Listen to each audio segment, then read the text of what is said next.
Welcome back to the Woman of Joy podcast. This is episode 3, and today we are going to dive into the topic of how to have a great marriage while in the season of parenting and raising little children. Obviously, we can't speak to big kids, teenagers, all of that yet.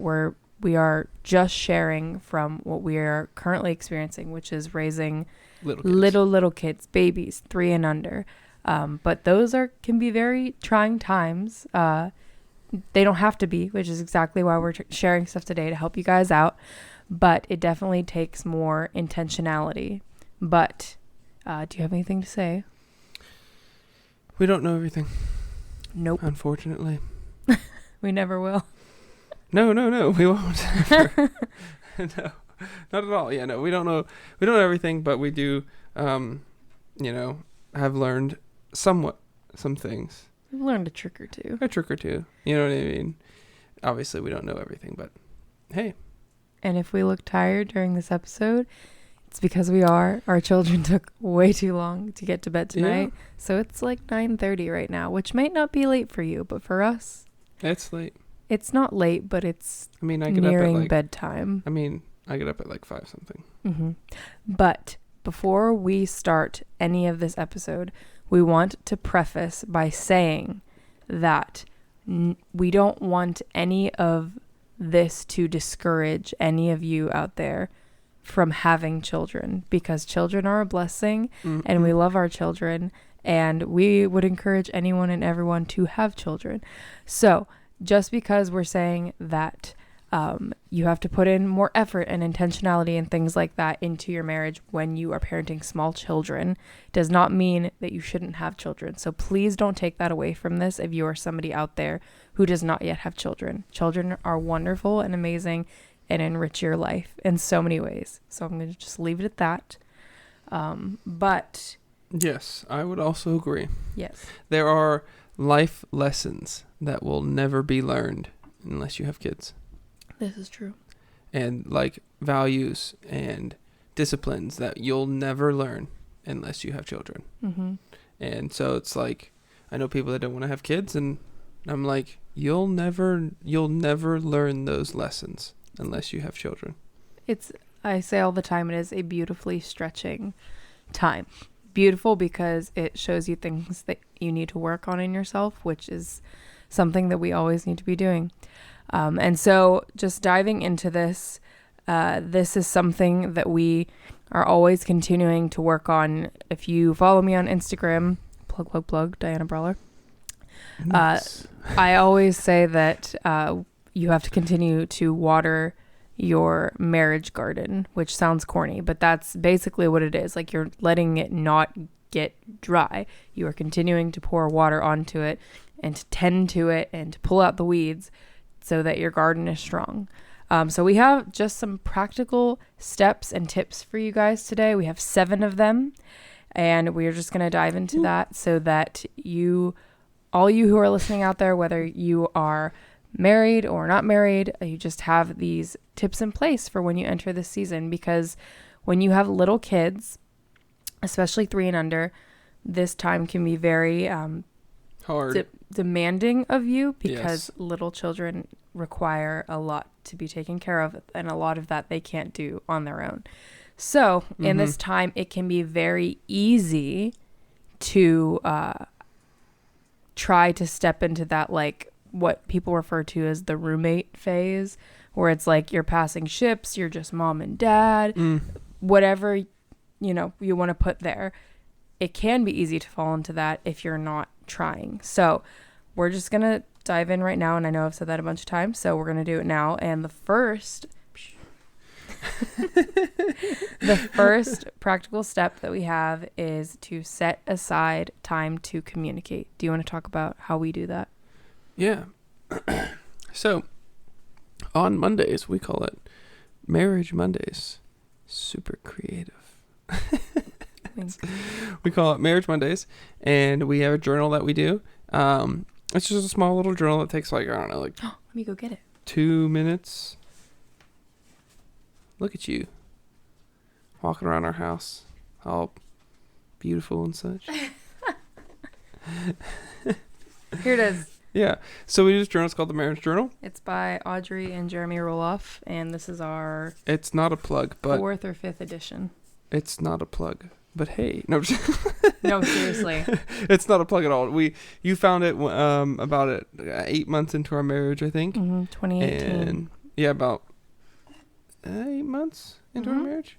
8 months into our marriage, and it's a year journal. It's a weekly journal for 52 weeks, aka for a year, and it's designed that you do it once a week. You spend some time with your spouse, and you do a little journal. And the journal is like 2 minutes long. It's just like a 1-page there's journal. like a little devotion. Or devotion, yeah, thank you.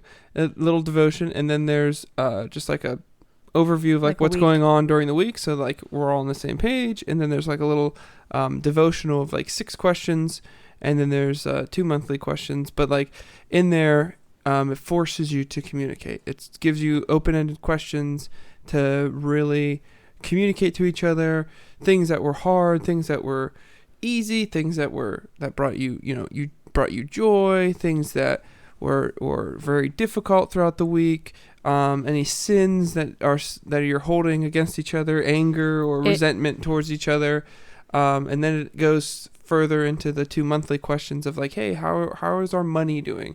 Because as a marriage, like that's part of your marriage is finances. And so it's like, how are we stewarding our finances? That's the question. And then it even asks the question, how is your sex life? Like, if you don't talk about it and you don't like what's going on in your sex life and you don't talk about it, and then next thing you know, years pass by and you're just like, sex is stupid or dumb, and I don't like having sex. And so I'm like, well, because you never talk about it, Yes. with your spouse, not with other people, with your spouse. It basically leaves no room for the enemy to come in, because when things are left unsaid or something happens that you didn't like and you don't talk about it and just gets pushed off and pushed off and pushed off, then it just grows into resentment. And so it basically creates that space where once a week you are sitting down, you are talking. Sometimes it takes us 20 minutes to get through those questions.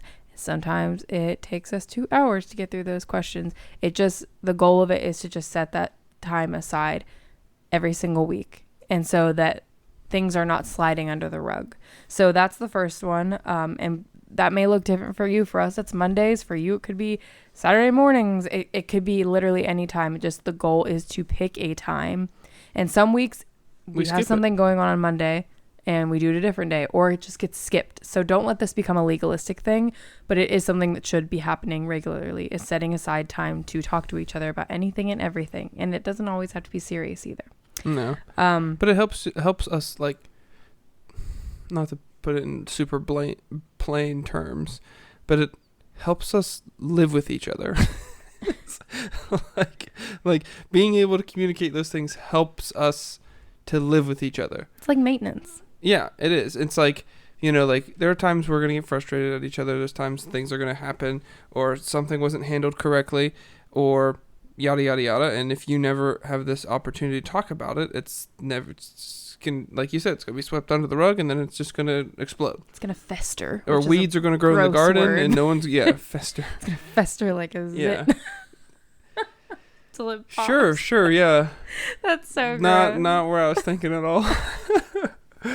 Sorry. No, anyways. But it's like, once that is established, we have looked at that as like an opportunity for us to kind of cling to, where we look like, it's in the middle of the week, say it's like Wednesday or Thursday or whatever, and something happened. And if it's something that needs to be addressed right away, then like it will be addressed right away. But usually it's just kind of like, okay, stuff's happening, we're busy, we're going to continue to do life. But if it festers in my heart, I'm like, okay, well, I've been thinking about this for a couple of days. So, all right, Monday, we're going to talk about it. So then I just throw it in the back of my mind, and I don't have to worry about not talking about it, because I know we're going to talk about it. So then when we meet on Monday and we sit down like on the couch and we just like go over this, where I can bring that back up and I said, hey, remember when this happened? Like, this is what I was thinking, blah, blah, blah, blah. And then we talk about it and we get through it, and we apologize if I need to apologize, I apologize. If you need to apologize, you apologize. And Yep. it's just like we work through life and marriage together. Yep. So And right now it's just a lot about like, I'm tired all the time. so that's the first one, is setting aside time to communicate.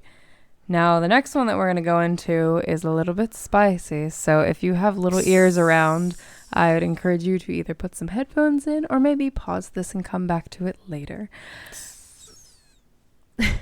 The next one is make time for sex. Now, doesn't mean Right that you're now? going to be... No. You said now. I know. That So, sounds okay, so confusing. turn the podcast off. Hey, make time for sex. This is probably the first thing to go out the window in these busy seasons of raising little kids, because as you just said, you're tired all the time.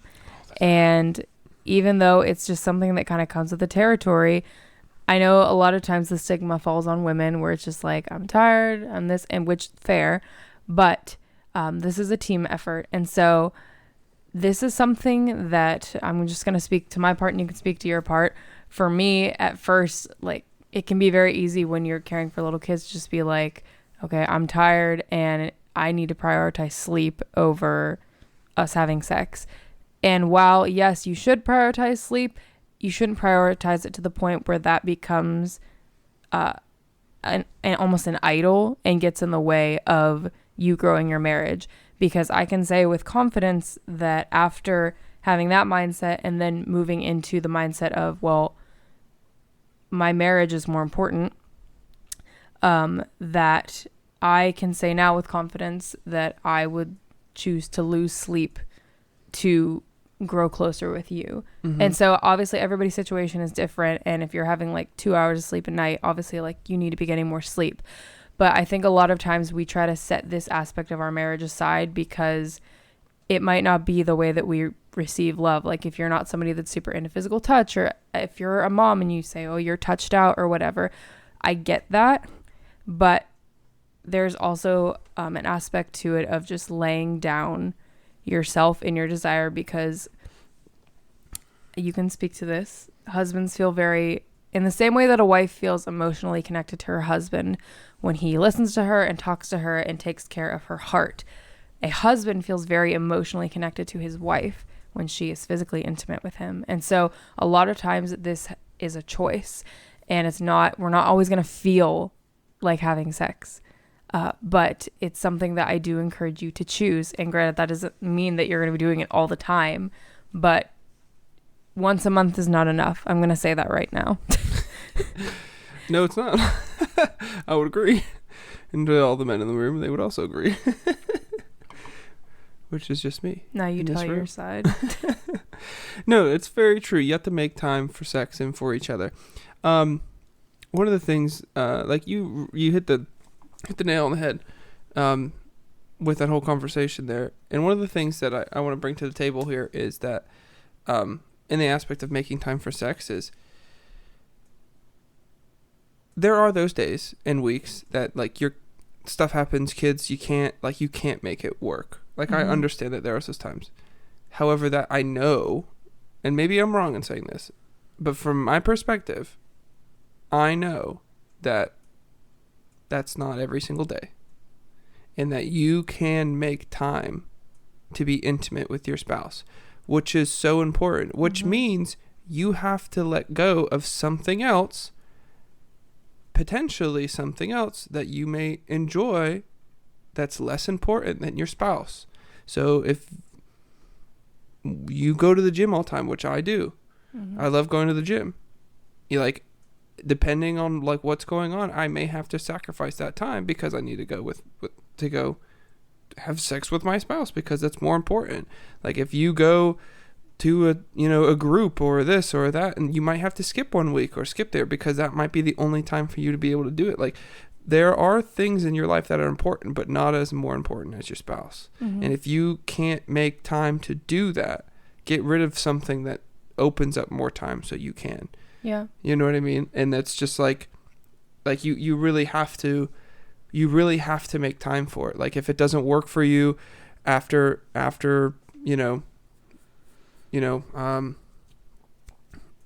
after the kids go to sleep because you're just super exhausted because you like waking up in the morning. Okay, cool. And let's just say let's just say you woke up at 4:00 in the morning, and because you went to bed when the kids went to bed, or whatever. And if we were trying to make time for it, you better believe I'm gonna get my butt out of bed at 4:00 in the morning so I can make time for my spouse, Mm-hmm. and I'm gonna help with that. Yeah. You know what I mean? It's like those things where it's just like, if it's important to you, you're gonna make time for it, and so make it important to you. So make time for it. Yeah, and God designed that to keep us connected. And I can say as well, just from like, I feel like a lot of this recently has been on like the outside looking in, where I kind of am evaluating how it affects our marriage. And you and I both notice that the longer of a time period that we go between having sex, the more division and the more like we nitpick at each other and get like little just things that would normally not bug us start to bug us. And then as soon as we come together, then we feel super connected again and super just close again and jokey and lovey and just all those things. And so it's almost like the longer that you choose to go between those periods of time, the more of like a wedge is starting to be put between you and your spouse, and it's just getting wider and wider and wider and wider and wider until you're able to come together again. And it's something that was designed to keep you connected. And so let it. Yeah, exactly. Yeah. Like there's just like, if you get to that point where you notice it because you're just like both starting to nitpick each other, then like just lose the sleep and because that's like, even if you lose sleep, like that doesn't affect you as much as not being able to, at least for us. And like if we didn't have sex, like let's just say we waited a really long time and we prioritize sleep over our sex life, then I would believe that we would be more nitpicky and more aggravated with each other because we didn't have sex, versus we would be less aggravated with each other because we didn't have as much sleep. You know what I mean? Like if we had sex and we didn't have as much sleep, we would both wake up in the morning like, okay, like we do prioritize each other. I know we both don't have as much sleep, but we're ready to conquer this together because now we're back on the same page. Yeah. Versus like continuing to have more sleep, but then you're just looking at your side eye, your spouse, and you're just like, I got some extra sleep, but you're just hitting all the buttons today. You know what I mean? Like it's rarely like totally after different. that. I mean, because just completely honest, like right now, there's only one time a day that's happening because we have little kids and people aren't taking naps anymore. And so it's just, it happens most of the time late at night, and I'm not waking up the next morning going, man, I wish I would have slept more. Yeah. So just make time for it. And obviously there's grace periods, like if you're very pregnant or things like that, or you're postpartum, like don't hear what we're not saying. But anyways, we're just going to move on from that one, but just, yeah. So the next one is be quick to serve, and stop being self-focused. We live in a society that's like, I need to choose myself. I need to do what's best for me. Well, newsflash, if you're married and you chose to marry a person, it's not all about you anymore. I'm sorry if I burst your bubble. And I'm also don't want to come across either as sounding like I am all high and mighty, holier than thou, or any sort of that, because I struggled with this very much when we first got married, and still do almost every single day, because it's not like you just wake up and one day you're like, I'm going to just choose my spouse and their desires and to choose to serve them over myself. And now it's just going to be easy, because it's not. I still every single day, like, and still fail, a lot of times where I do end up choosing myself. But I'm just laying a foundation to say that, like, if you chose to marry somebody, from that moment that you said I do, you chose to be with them. And so it's not all about you anymore. Not that it ever was to begin with. But yeah. Yeah. No, that's just very, very, very true. Something that just is a staple for marriage. And if you will not last if you can't figure that out. Like, your marriage will not last if you can't figure out how to serve each other. That's just like, I think that's just 101. in my personal opinion, for marriage. Can you give some examples? Of serving or like? Yeah, of just serving each other. Well, it's like, if you had a heavy day and then I'm going to take the kids, you know what I mean? Or if, for a walk or hang out with the kids for a little bit when I come home, or if you see me and I come home from work and you just see the heaviness of like a hard work day, then you'll just be like, okay, like, do you need to take some time? Do you need to go do this? Do you need to, have a minute away from the kids and do something else? And usually, like, it's funny, but a lot of times it's like, if it is like that where I just need like a minute, I'll go do something, some chore, usually just the dishes, but I'll just do the dishes, put some music on, and the kids are in the background, and my daughter still comes up to me and, like, wants to hug on me and stuff like that, which I love, you know what I mean? But it's just like one of those things where I'll go do something else, to just kind of, put I don't know what the word I want to use, but like decompress from like, a work day or whatever. Or if you needed to go do that, or, it's just like serving one another, knowing when the other person just needs that extra help. I think very practically that can look like just taking something off of their plate that they normally do. Like a very good example of this is just yesterday. I was a little bit overstimulated and dinner was ready and I was like, okay, go ahead. You guys can start eating. I'm going to go upstairs just for like a couple minutes and just decompress a little bit. So I was up there for, I don't know, 5-10 minutes. And then I come back down and Christian was feeding our son. He was just giving him like little bit of solids or whatever. Can't remember, but you were giving him solids. And I just like stepped back for a second and I was like, wow, that makes me feel really loved, because that's something that most of the time I do, because I sit right next to our son when we sit down for dinner. So I'll just feed him while I'm eating as well.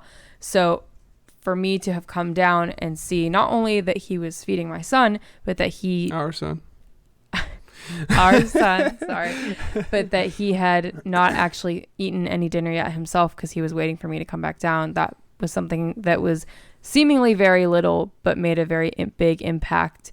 And then in turn made me want to just turn the favor back around and like pick something else up for him.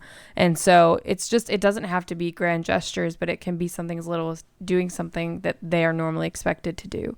Or that you guys normally, like, everybody has different things that you do in your marriage. But it's just something practical, is just taking something off their plate without them even saying anything, Yeah. I thoroughly believe that the Holy Spirit gives us a little bit of extra energy whenever we are needing to serve someone, not necessarily just our spouse, but to serve someone a little extra. And when we realize it, because there are moments that I'll like come home and I can just, throughout the day from text messages and calls, I could just tell like it's just like been one of those days. And like I'll come home and I'm like, okay, it's time to step up. And I'll just get like this a little bit of unction and like energy, to just serve a little extra better, a little extra, harder or whatever, and just to serve well. And so then I'll just take care of the kids. I'll,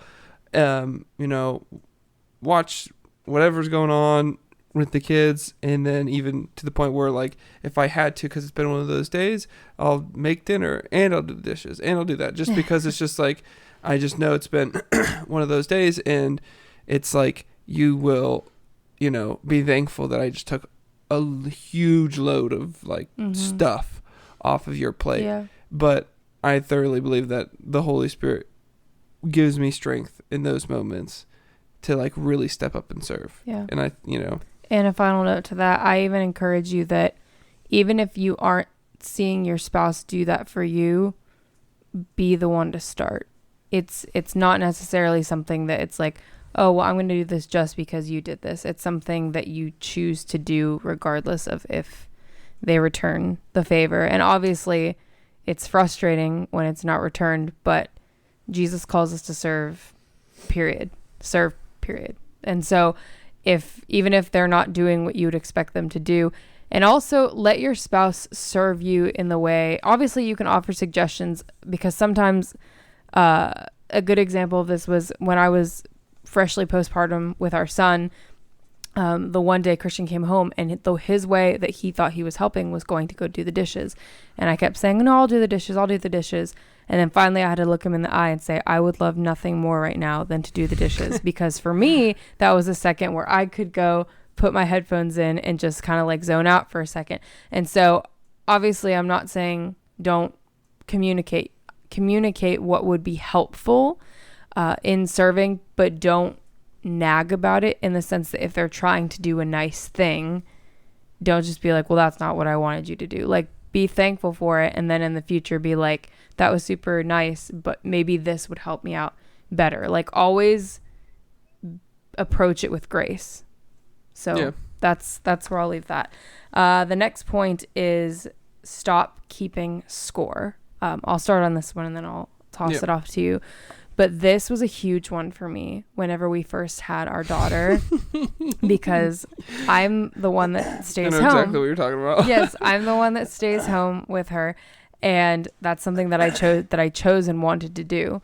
But I realized very early on when we had our daughter that I was slowly keeping this tally in my head every day of how many diapers I changed versus how many he changed.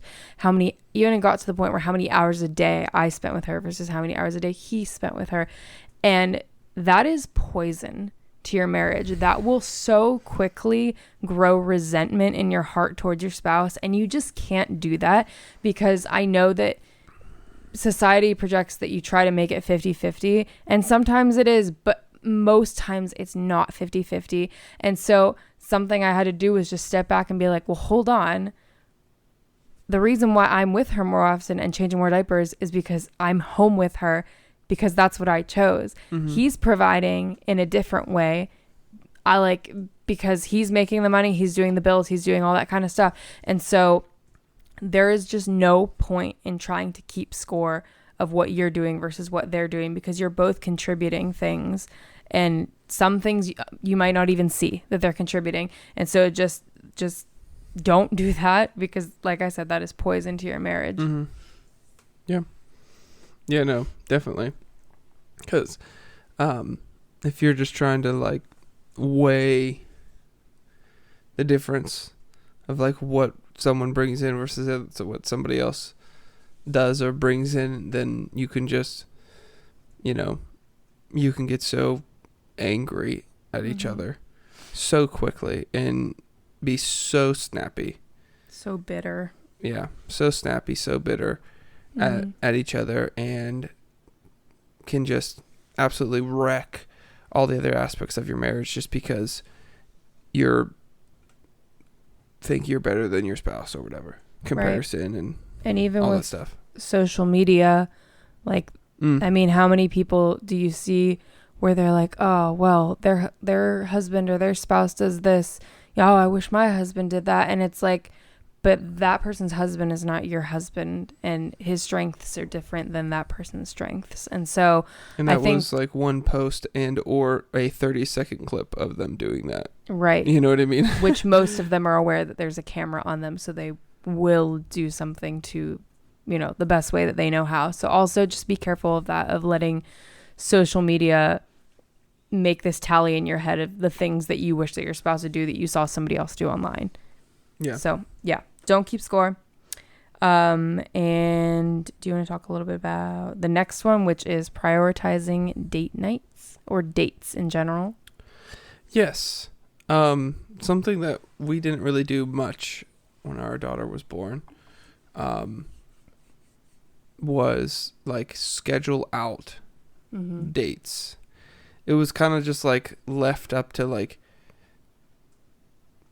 whenever our parents would reach out and like, hey, would you like us to watch your daughter and whatnot? And we're just like, oh yeah, that's right. Like, cool. Yeah. And so it just never was, really prioritized when our daughter was born. And then eventually towards, the beginning of our son being born, that's when we started to prioritize it. So like when you were pregnant, and yeah, a little bit before, because our daughter was able to like be a little bit more self-sustainable, you know what I mean?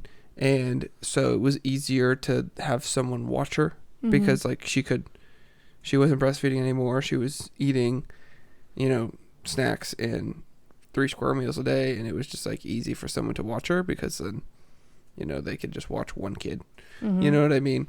And so then it was like prioritized a little bit more in there to be able to go out on dates. And then when our son came along, that's when things like started changing a little bit, because it was just like it was easy for somebody to watch one kid, but now someone has to watch 2 kids. Well, and one of those kids is constantly going, mom, dad, mom, mom, Yep. mom.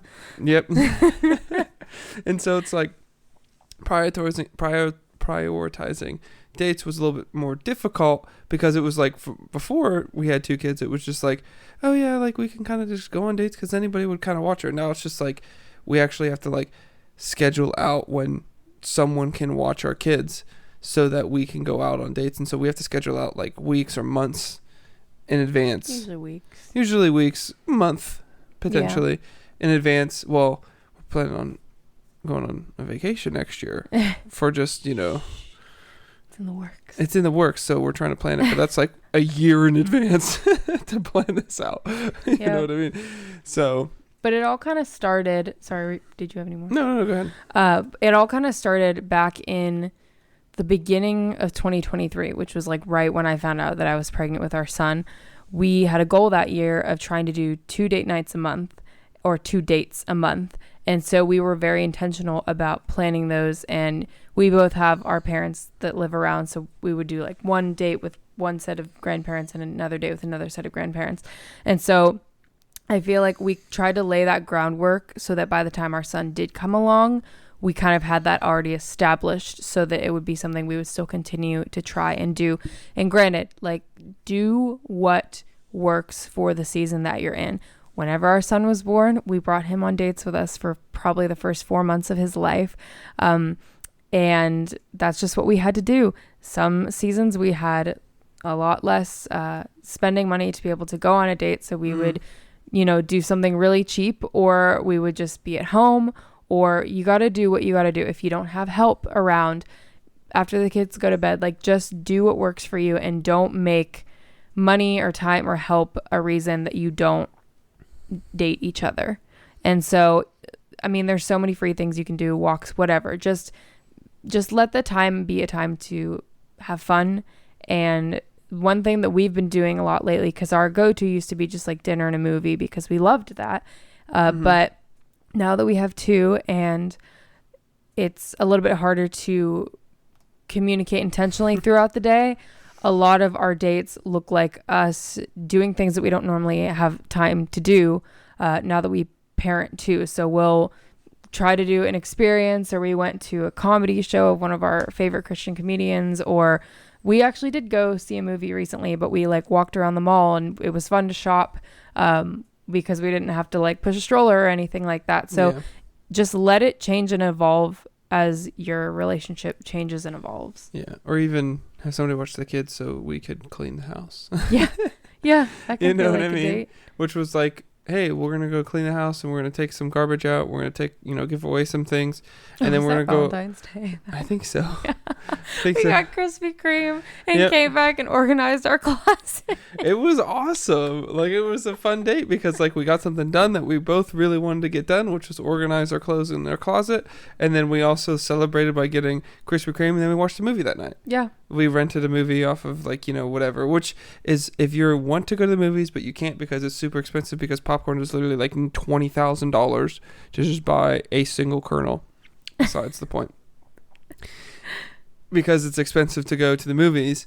If you can't make it to the movies, like, there's an amazing thing where you can like rent new movies for like cheaper than tickets. Well, the new movies are more expensive, but just to rent a movie in general, most of the time it depends on what movie it is. $4. Well, we rented one movie that was like maybe like 3 months old, that came out like 3 months, you know what I mean, whatever, and it was like $6. Yeah. Because it wasn't a super popular one, but we were both like interested in watching it, so we rented it on Amazon, I think it was, and it was like $6. So we just made popcorn. We, the kids weren't. I think they weren't. I think they were in bed or whatever, and we just watched the movie. Yeah. And it was like a fun little date night. Yeah. And so just make that something that you get to look forward to. Like, don't make it, I don't know if this is the right word, but like begrudging. Like, don't make it where, shut up. No, don't make it where it seems like a chore to like go on a date. Like, make it something that you get to look forward to. And yes, I'm usually the one that contacts the grandparents most of the time. I'm like the point person. Which is something, that's the other thing too, is not to completely. No, you're fine. Go. Like to do that, but like to go into that point more of like you being the person who plans the dates, because I was hard dropping the ball on this one to try to plan dates because I just couldn't figure out like you didn't know the calendar. I didn't know, and that's the thing either. I'm the keeper. You're the calendar keeper, which then I'm the finance keeper. Yep. In our marriage, I don't have to worry about that at all. But I mean, we talk about both of those. Like you talk to me about the calendar, and I talk to you about the finances. So it's like that's in communication. But it's like she's the keeper of the calendar. So it was just like I'm like, hey, so yeah, can we go out like. I'll be like, it's Thursday. I'm like, do you want to go out on a date tomorrow? She's like, well, did you ask anybody about kids? I was like, oh, no, I didn't. She was like, well, someone has to watch the kids. I was like, yeah, I know. And so then I always felt defeated trying to plan a date. And because it was just like, I wasn't thinking about all the other little details because you're the calendar keeper, the events coordinator for the family. You kind of figure out your roles. So now I'll kind of get the babysitting lined up, and then from there we discuss, well then what do we want to do? Yeah. You know? Which that is the one thing that we discuss about together, which is nice, is like, what do we want to do? You know what I mean? It's not like you're just creating all the dates. Yeah. You know what I mean? You find the day the date in the calendar for the kids to be watched, you know? And then from there it's like, okay, now let's plan whatever we want to do together. Yep. So you can do that, and yeah, so that's what you can do. And if you don't have help around, sorry, I was just thinking about like people who might not have help around, like grandparents or whatever. You know, if you have a friend that has kids, offer to watch their kids for a night so they can go on a date, and then swap or hire a babysitter. Babysitters are really expensive, but if you got the money, do it. Do whatever you got to do. Go on more dates. Prioritize it. Next point. And second to last point is make laughter a regularly shared activity. Things in life can get serious real fast, especially whenever you're trying to juggle marriage, kids, jobs, all of it. And so when you're laughing, like there is something so intimate about laughing together. No. Which is something that we do often because we're very goofy and silly. But don't be afraid to bring that aspect back into your marriage. It can, I mean, you could even tell them about that video. I was actually, that's what I was thinking about. But before I talk about that, it's like have inside jokes and stuff like that. Like be interested in something together where you can have inside jokes about something or whatever. Like, because we're in our late 20s. Just realized so old. I realized just what I said, and I was like, oh my goodness, we're so old. The older crowd is rolling their eyes at us right now. I know, but I mean, everyone had turned into their late 20s, and then they realized, in my late 20s. Sorry. Besides the point. Because we're in our late 20s, we grew up together in the meme era. Generation. And so we like to, talk in memes and joke around and stuff like that. Movie quotes. And that's the thing, too. If, like, you watch movies or a show, like, we watched like The Office, Parks and Rec. No, not The Office. I haven't watched all The Office because I don't like The Office. But Friends, New Girl, Parks and Rec, and like all those like fun little sitcoms, Boy Meets World. Yeah. And it's like stuff happens during the day, and then you just think of like something in the show. SpongeBob, obviously, because SpongeBob's like all the time. But like you just quote stuff in the show, and you're just like you look at each other, and it's like fun. Besides the point, okay. We're getting off track. No, I saw this super cute video today. It was like a YouTube short or whatever, and it was something about just like that we understand our love language or whatever. It was titled something, but anyways, it was just like this outside video. It's like it was a security camera video of their backyard, and it was the husband and the wife like just tearing down for like the fall or whatever, a trampoline. Yeah, and so the guy was it was a trampoline being deconstructed, and like the whole bouncy thing was gone. All that was left were the poles, and he told his wife to take the screws out of all the poles. but then he forgot that he told his wife to take the screws out of all the poles. So he goes to grab the first pole to just move it because it's still like connected, and he yanks and he completely comes undone, and he flies back on his butt, and he's just like, he gets up, he throws the pole, the pole. I had to. No. The pole. I can't even say it now. He throws the pole back at like the skeleton of the trampoline, and the wife just like, you could see her in the background like she's cracking and she's up. like starting to laugh, and then he goes to pull it again, and he falls again and like trips over the poles and all this stuff, and then he gets up and he's just like shoving it around. He's like, this thing is stupid, blah blah blah, and the wife is just busting out laughing, and so this man is so angry because everybody knows that like if you're angry at an inanimate object, it's just like you're just upset and angry at that thing, and you want that thing to just like explode. You know what I mean? And so he's over here just like getting so angry at this thing, and she's just laughing, and he turns around, and because of her laughter and just because of what was going on, because she's like, you don't be get like, the screws up. He's like, stop laughing at me, and he's upset. But then like being upset, he turns around and he goes to his wife and like playfully tackles her and just starts tickling her, and they're just rolling around laughing, and it's just like, it was like such a wholesome video of a husband and a wife where it was just like the man is so angry and mad at this thing where he could literally just like punch through a brick wall, but he turns around, he sees his wife, and because of the joy and the laughter that's on her face, reminds him, like, I'm looking deep into this clip, you know what I mean? I'm like, reminds him of like the love and the memories that they've had. So instead of like wanting to punch through a brick wall, he wants to like go, you know, make her laugh and like tickle her, and you know what I mean? And who knows what they do later. But it's just like, it's one of those things where it was like so wholesome, where it just like cuts the tension. Like laughing together, not laughing. It's not laughing at the person. Don't laugh at the person, but it's like laughing of the other person. Yeah, it's like laughing together, and that was just like a fun, wholesome, like little clip of like something that happened, and that ended like lovely, you know. Yeah. So just have fun together, be silly, have inside jokes. Again, don't make jokes at the other person's expense, because that's just mean. And so just have fun and just make it something that you do often, because whenever you go too long without laughing together, things, like I said, things just get very serious very quickly. So just have fun together and make each other laugh. And I'm going to burp. Excuse me. That's how you do it. Anyways, the last one that we have is, it's kind of like a twofer. It's like pray for each other / give lots of grace. 7.5. Yes. So because praying for each other keeps you on the same team, and giving each other lots of grace continues to soften your heart towards the other person. So something that we do, it's not like we're sitting down for hours just praying and holding hands and singing Kumbaya and all that sort of thing. Every single day, or every single night. What? You've never heard that? Well, yeah, I'm just looking at you. Oh, okay. You can do that. Because I was trying to think of something to say, but I can figure it out.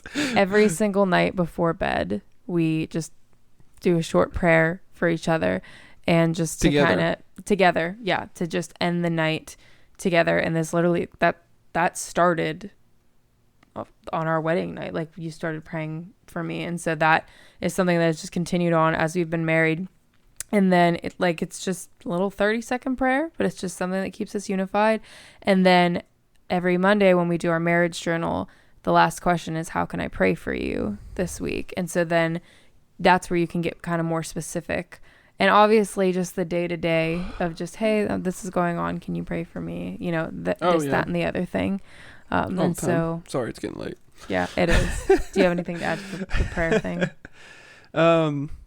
No, yeah, absolutely. It's like praying for your spouse will change your perspective about your spouse. 100%. And it's like, you know, even if you're upset with your spouse, pray for your spouse. Don't pray for your spouse to change. Pray for your spouse. Even if it's through gritted teeth. Yeah.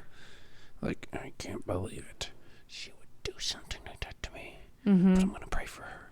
That Mm-hmm. the Lord just reveals to her who she is as a person.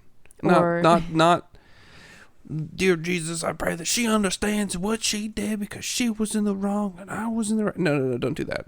or like even go as far as to say, Lord, please help me to see my spouse the way that you see them, so that my love for them will grow. And again, tagging on to that, like we say, giving each other lots of grace, especially when you're parents. It's very easy to mess up often. And so giving each other lots of grace, not only in the way that your marriage dynamic works, but in the way that you parent, because, and this is a whole other podcast, but moms and dads obviously do things differently. So giving your spouse grace if they handle a situation that's different from the way that you would have handled it as mom, you know, or as dad, and just giving grace, you know, because a lot of times if we get into an argument, if it starts to escalate, we kind of step back and it's like, whoa, hold on a second. Like what's going on here? We're on the same team. And so, or something happened the other day. I can't remember exactly what, but I think maybe you dropped something or whatever. And I was like, geez. And you're like, I didn't mean to do it. And in that moment, it was like, you have to give grace. Like it was an accident. Don't freak out, you know? So it's like just those little reminders just to continue to just give grace. And it really helps you keep on the same team and remind yourself of that. And just like I said, soften your heart towards that person, so that you're taking on challenges as if it's you and that person against the challenge, not you against that person. Yeah, absolutely. And not using always and never. Yeah. No, the last thing I'll say is like praying for your spouse, with your spouse, and giving each other grace. Like if you truly, and that transitions into like parenting, like if you truly want to be like a great parent for your kids, like you have to do that with your spouse because they see everything, everything all the time. And like, if you are not praying for your spouse and not giving your spouse grace, you will escalate something with your kids sitting there watching you, and then not deal with it for days. And your kids are still sitting there watching you not dealing with it. And so it's like, even if there is something where like you or I, or like, you know, there's a situation or whatever where we're just, you know, being upset with each other, like once we deal with it right away in that time, you know what I mean? If it's, you know, when I come home from work and there's something that happens and then it escalates into something, and then next thing you know, like something else happens, we just look at each other, we deal with it right away, because we know that like that's not as more important as our relationship. That's not as more important as our relationship with God, and it's not as more important than our relationship with our kids. You know, because it's probably about something that really doesn't matter, or maybe it's something that does matter, but our kids are watching, and we both want to parent them well. And if there is something that comes up after we deal with it, we actually go and sit down with our kids. I mean, granted, our son's only like 9 months old, so it's like he's just like, you know what I mean? Not really like knowing much. But our daughter, who's 3, knows, like, is super observant and is paying attention to everything. And so it's like we sit down with her and we say, hey, you know, mommy and daddy, like we're just frustrated with something that happened, but we dealt with it. We talked about it. We both love each other. We both love you. We both love, you know, your baby brother, and we're just gonna like continue to, you know, work on this together. You know what I mean? Because we're a family. And so then she can see what being a parent and being a husband and a wife really is truly about. Yeah. And to kind of just end with this, as we're talking about having a great marriage while parenting little kids, in order to be, like you said, a good example and to be the best parents that you can be, you have to put your marriage before your children. Like that is biblical, to put your marriage ahead of your parenting. And so when you start to get into that weird area of choosing your kids over your marriage, and obviously, like, I want to preface too, at the end of the day, like, we're not speaking to situations of like abuse or anything like that. Like, that's a whole whole other realm, but I'm talking about just like your general marriage. You have to put your marriage before your children, because there's been a study done where it's like kids, their greatest influence was seeing their parents in their married relationship. And so that's key in all of this. And so if you want to be a better parent, then be a better spouse, and not even just be a better spouse, but if you want to see your parenting succeed, if that is even possible, then pour into your marriage, and you won't regret it. So it's like a trickling effect. If you want to see your parenting succeed, pour into your marriage, and if you want to see your marriage succeed, pour into the Lord. And then it's a trickling effect. It really is. Yep. God has to be first. Pour into the Lord privately together. Like we pour into the Lord by praying for each other together. But then you have time with the Lord. I have time with the Lord. Like you even meet with ladies outside of here, and where you have an opportunity to talk about the Lord. And I meet with guys outside of here to talk about the Lord, and to just kind of get closer together with the Lord in like a relationship or like in a setting where it's just guys. And so we can talk about things that like we're dealing with as men, and then you can talk about things that you're dealing with as women, as moms, and all those things. And so even after that, we have time where we make sure we have like certain books that we're reading, or we're reading certain passages in the Bible, or we're doing a plan, and we're taking notes during the sermon. It's like just making the Lord first in our lives, to then it trickles all the way down to just how you parent, to how you love your spouse, to everything. Yep. So I hope that these were encouraging to you. Obviously, it's not everything. We could have obviously said more, but these are just some of the main things that, as we sat down and talked about it, these were some of the main things that have just really helped our marriage in this time to continue to be strong. And just, I encourage you to not give into that stigma that your marriage has to be on the rocks or set aside during this time of raising littles. Do not set it aside.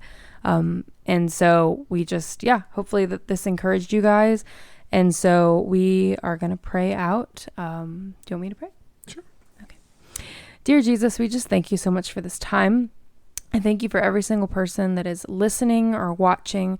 Lord, I just pray that they would be encouraged and be able to take little tidbits of what we said to be able to apply it to their own marriages, Lord. And I just pray that they would begin to see the fruit of that just begin to grow in their marriage, Lord, and that as they water those marriage gardens, Lord, that they would just grow and blossom, and that they would be able to see the design that you made, and how beautiful it is when there is that trickle effect, Lord, that you're trickling into our marriage and our parenting, and just how beautiful that can make life, Lord. And the way that you designed it is perfect and beautiful in every way, Lord. And so we just pray for that. And we just pray for strong, healthy marriages. In Jesus' mighty name, amen. Amen. All right. Thank you guys so much for joining us again. You can watch on YouTube, and encourage you to subscribe. Woo. And comment down below so that we can... And listen on Spotify and Apple Podcasts. Listen on Spotify. We are now on Apple Podcasts, so you can listen on Apple Podcasts.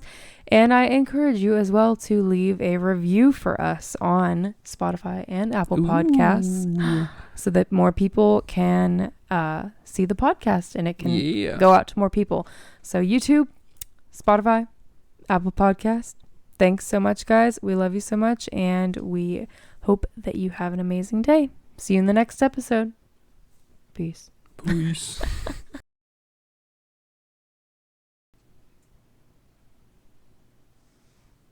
recording. Ready?